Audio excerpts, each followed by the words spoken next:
کام شروع ہیں، اور انشاءاللہ وہ جتنی بھی کام تھے لوگوں میں شعور آ گیا ہے، وہ اگر ان کا خیال ہے کہ ہم اب ان پہ اپنی تختیاں لگائیں گے اور اب ان پہ ہم اپنے کام کریں گے، تو وہ ان کی غلط فہمی ہے لوگوں ویسے کو بھی کے پی کے کی عوام جو ہے پی ٹی آئی حکومت پہ بڑا مطمئن نظر آتی ہے. اس کی وجہ یہ بھی سامنے آیا کہ بلدیاتی الیکشن میں بھی کے پی ایف کے میں پی ٹی آئی کی حکومت نے ون کیا. ابھی کل ہنگو میں جو الیکشن ہوا اس میں بھی آپ کی پارٹی کا وہ بندہ میرے خیال میں جیتا.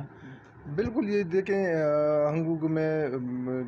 تمام یہ جتنی بھی رپورٹس تھیں اور میڈیا میں کہ سوال ہی پیدا نہیں ہوتا کہ تحریک انصاف جیت جائیں نا، اور الحمدللہ وہاں پہ ٹک ٹاک اور بڑی اکثریت سے وہ جیت گئے ہیں. تو کے پی کے لوگ بہت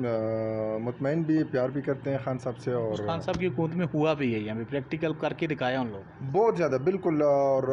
ہمیشہ خان صاحب تو خیر پورے پاکستان کا سوچتے ہیں، لیکن کے پی کے میں چونکہ ہماری 2 دفعہ حکومت آئی ہے، صوبائی حکومت آئی ہے، تو اس وجہ سے ہمیں بہت زیادہ یہاں کے لوگوں کے مسئلے سنے گئے اور ان کو ختم کرنے کی کوشش کی گئی ہے اور ان کے لیے ریفارمز کی گئی ہیں. تو یقیناً کے پی کے عوام بہت زیادہ خوش ہیں، مطمئن ہیں. اور میں آپ کو یہ آج آن دا ریکارڈ کہہ رہا ہوں کہ آئندہ الیکشن میں، اگلے الیکشن میں بھی انشاءاللہ کے پی کے میں دوبارہ تحریک انصاف آئے گی. لوگوں کا کہنا ہے کہ پی ٹی آئی حکومت میں مہنگائی کا تناسب بہت بڑا ہے. تو مہنگائی کے واقعہ ہوئی ہے، اس کی بنیادی وجہ کیا نظر آتی ہے خان صاحب؟ دیکھیں جی، مہنگائی کی اس پہ اکثر میں سنتا آ رہا ہوں ٹاک شوز میں اور میڈیاز میں ہر وقت یہی بحث ہوتی جا رہی. یہ بالکل آپ کی بات 100% صحیح ہے کہ مہنگائی بڑھی تھی، اور مہنگائی کی اصل وجہ ایک تو کورونا، جیسی 2019 میں کورونا آیا اور اس وجہ سے پورے ملک میں بلکہ پوری دنیا میں جو حالات پیدا ہو گئے ہیں. اور الحمدللہ باقی دنیا میں، باقی ممالک میں آپ دیکھ لیں، آپ کی پڑوس ملک میں، ہندوستان میں یا باقی جتنے بھی ممالک میں، ان میں جتنی کرائسز ہوئے تھے اور عوام کو جتنی مشکلات اور عوام پہ جتنا پریشر ڈالا گیا تھا، خان صاحب کی جو کورونا کے حوالے سے جو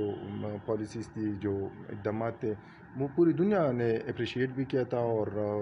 بہت زیادہ بہتری. لیکن اس وجہ سے یہ حقیقت ہے کہ اس وجہ سے مہنگائی، اور پھر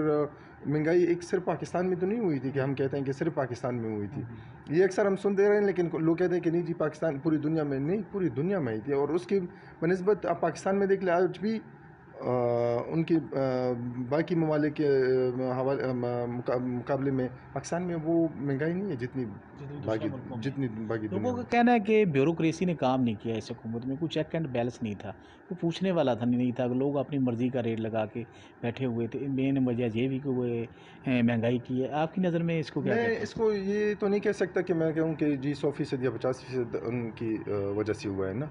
حالانکہ کچھ غلطیاں ہیں، کچھ غلطیاں ہوئی تھی. چیک اینڈ بیلنس ہونا چاہیے تھا بیوروکریسی کی طرف سے، اور اپنی مرضی سے، کیونکہ یہ بیوروکریسی کا کام ہے ریٹ سیٹ کرنا اور چیک اینڈ بیلنس رکھنا. اب مارکیٹ میں جا کے پوچھ لینا، اب ان کو پرچے دینا، ان پہ کنٹرول کرنا، یہ بیوروکریسی کا کام ہے. تو بیوروکریسی میرے خیال میں کچھ حد تک ان کی غلطیاں تھی. اور تو بیوروکریسی یہ حقیقت ہے کہ بیوروکریسی کی وہاں پہ تھوڑی بہت نالائکی بھی تھی اور نااہلی بھی تھی کہ انہوں نے، کیونکہ خان صاحب تو وہاں سے نہیں آ سکتے تھے کہ وہ مارکیٹوں میں اور دکانوں میں اور ہوٹلوں میں اور باقی جو نا گوداموں میں جو انہوں نے ذخیرہ اندوزی کی تھی اور ان پہ وہ چاپے لگاتے. لیکن بیوروکریسی کا اس طرح سا مطلب اس طرح سے کنٹرول نہیں تھی جس طرح سے بیوروکریسی کی ذمہ داری تھی اور نبھائی نہیں ہے. اس وجہ سے بھی بہت زیادہ مطلب آپ نے سنا ہوگا، اس وقت آپ نے دیکھا بھی تھا کہ میڈیا پہ ہم دیکھتے تھے کہ بہت زیادہ ذخیرہ اندوزی کی گئی تھی، چینی کے حوالے سے، آٹے کے حوالے سے، باقی جو اشیاء تھیں،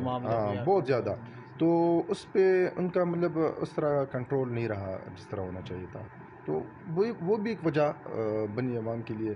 اور کورونا اور باقی جو حالات تھے پوری دنیا میں، جو کرائسس تھی، تو یہ ایک لیکن اس کی وجہ سے یہ میں آپ کو یہ بتاتا چلوں کہ مہنگائی اور یہ پیٹرول اور یہ چیزیں اور یہ اشیاء جتنی بھی خود نوش تھی، وہ یہ پہلی دفعہ تحریک انصاف کی حکومت میں نہیں ہوئی تھی. بات آپ نے یہ دیکھنی ہے اور یہ کرنی ہے کہ آپ لیڈرشپ کو دیکھیں کہ وہ لیڈرشپ واقعی اس ملک کے لیے کچھ کر رہی ہے، وہ ایماندار ہے، وہ خوددار ہے. عمران خان آج حکومت میں نہیں ہے، وہ اپوزیشن میں ہے.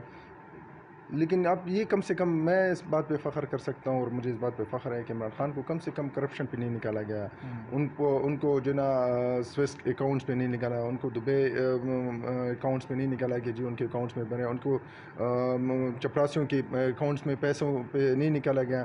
وہ صرف اور صرف ایمانداری پہ، کہ انہوں نے جی اس ملک کی آزادی کی بات کی، اس ملک کی خود مختاری کی بات کی، اس ملک کی بقا کی بات کی، اس ملک کی سالمیت کی بات کی، اس ملک کی آزاد خارجہ پالیسی کی بات کی۔ صرف اس بات پہ ان کو جو نا یہ ان کو سزا دی گئی، یا ان کو جو نا ہٹایا گیا پرائم منسٹر سیٹ سے۔ لیکن کم سے کم یہ تو نہیں کہہ سکتا کہ جی باقی لیڈرز کی طرح جو نا وہ ہٹاتے وقت ان کو ہٹایا گیا اور پھر بعد میں جو نا وہ لندن بھاگ جاتے ہیں یا دبئی بھاگ جاتے ہیں۔ کم سے کم خان صاحب اگر پرائم منسٹر تھے بھی وہ پاکستان میں، یا پرائم منسٹر نہیں ہے وہ بھی پاکستان میں، اور یہاں جلد سے جلوس کر رہے ہیں، وہ کہیں بھاگ نہیں رہا، کیونکہ ان پہ الحمدللہ اس قسم کی کوئی ایلیگیشنز نہیں ہے، یا اس قسم کی انہوں نے کوئی کام نہیں کیا کہ انہوں نے جی اپنے ذات کے لیے، اپنی فیملیز کے لیے، اپنی کیبنٹ کے لیے، یا اپنی پسند کے لوگوں کے لیے، ان کی سوچ صرف اور صرف پاکستان کے عوام تھی، صرف اور صرف پاکستان تھی۔ افریدی صاحب کتنی دیر میں آپ کو الیکشن ہوتا نظر آ رہا ہے؟ میرے خیال میں میرا اپنا ذاتی جو رہا ہے اور جو ہم دیکھتے آ رہے ہیں، 2 سے 3 مہینے میں، 3 مہینے میں زیادہ سے زیادہ 3 ساڑھے 3 4 مہینے میں میری، کیا کہتے ہیں پی ٹی آئی ون کرے گی؟ میں کہتا ہوں کلین سویپ کرے گی، بالکل 2/3 اکثریت سے آئیں گی۔ یہ آپ آج آپ یہ مائک اٹھا کر دیکھ لیں، یہ کیمرہ اٹھا لیں، اور آپ پورے KPK میں گھوم لیں، میں آپ کو گارنٹی سے کہہ سکتا ہوں کہ 100 میں سے 99% لوگ جو ہے نا آپ کو PTI کے نظر آئیں گے، PTI کے سپورٹر، PTI کے ووٹر۔ آپ یہ GI کی اور PTI کا مقابلہ تھا کل اس میں ہنگو میں، دیکھیں لوگوں کو پتہ بھی تھا کہ خان صاحب اقتدار میں نہیں ہے، ٹھیک ہے، لوگوں کو پتہ بھی ہے کہ جی خان صاحب نے استعفے بھی دینے ہیں، استعفے بھی دے دیے، اور اب اس کے بعد بھی استعفے دینے ہیں۔ یہ بہت بڑی بات ہے، یہ بہت بڑی بات ہے کہ ایک بندے کو پتہ ہوتا ہے کہ یہ کل اگر ہم اس کو جتوا بھی دیں اور یہ پرسوں اس نے دوبارہ استعفیٰ دینا ہے، پھر اس کو ووٹ نہیں دیتے ہیں کہ یار جاؤ کسی اور کو موقع دے دیتے ہیں، کیونکہ ان کی GI کے آج کل جو ہے نا بڑے چرچے ہیں تو ان کو موقع دے دیتے ہیں۔ اس کے باوجود بھی لوگوں نے کہا کہ نہیں، ہم اس امپورٹڈ حکومت کو نہیں مانتے، اور ہم اس غلامی سے ہمیں نجات چاہیے۔ تو اس کے مقابلے میں ندیم خیال کو جو نا صرف اس وجہ سے ووٹ ملا ہے، PTI جو کینڈیڈیٹ تھا۔ تو یہ ایک ان کے لیے زندہ ایک مثال ہے، اور پوری KPK میں آپ یہ اٹھا کر دیکھ لیں کہ یہ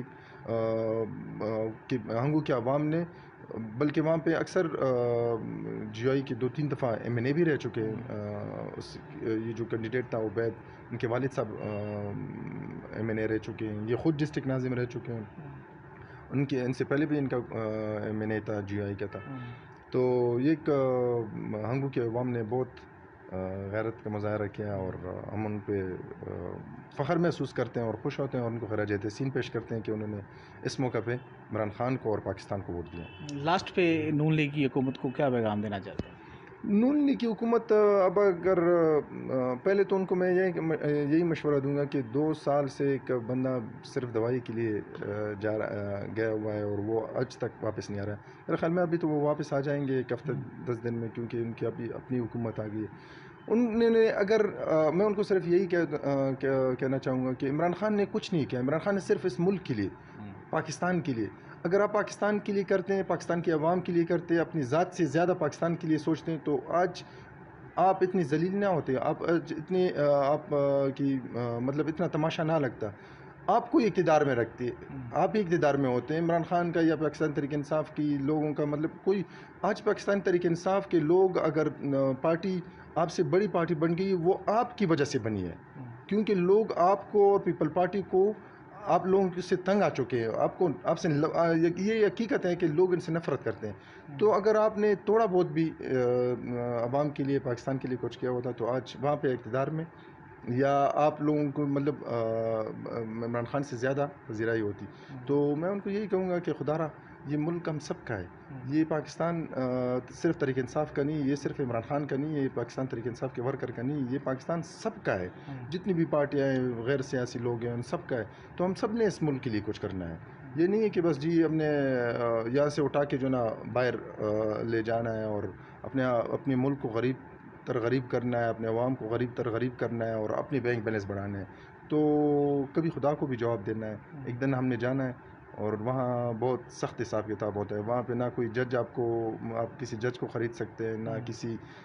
پٹواری کو خرید سکتے ہیں، نہ کسی بیوروکریٹ کو خرید سکتے ہیں، وہاں اپنے اعمال سے اپنے جواب دینا ہے، تو وہ بہت سخت مرحلہ ہے، اس کے لیے ہم نے تیار ہونا ہے۔ پی ٹی آئی کے چاہنے والوں اور خاص طور پہ خان صاحب کے چاہنے والی عوام کے لیے کیا پیغام ہے؟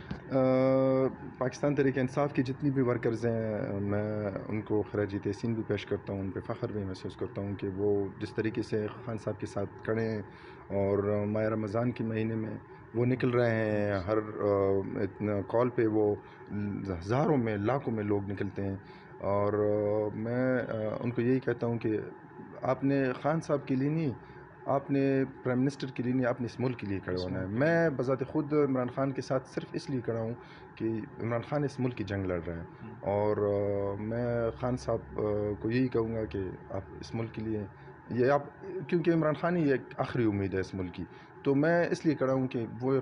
اس ملک کی جنگ لڑ رہا ہے اور یہ ملک ہم سب کا ہے، تو میں اس جنگ میں ان کے ساتھ برابر میں شریک ہوں، اور انشاءاللہ مرتے دم تک ان کے ساتھ انشاءاللہ لڑیں گے اور ساتھ دیں گے انشاءاللہ۔ بہت شکریہ۔ کیمرہ مین اسد اللہ خان نیازی کے ساتھ ساجد علی، ساجد انصاف ڈیجیٹل نیوز۔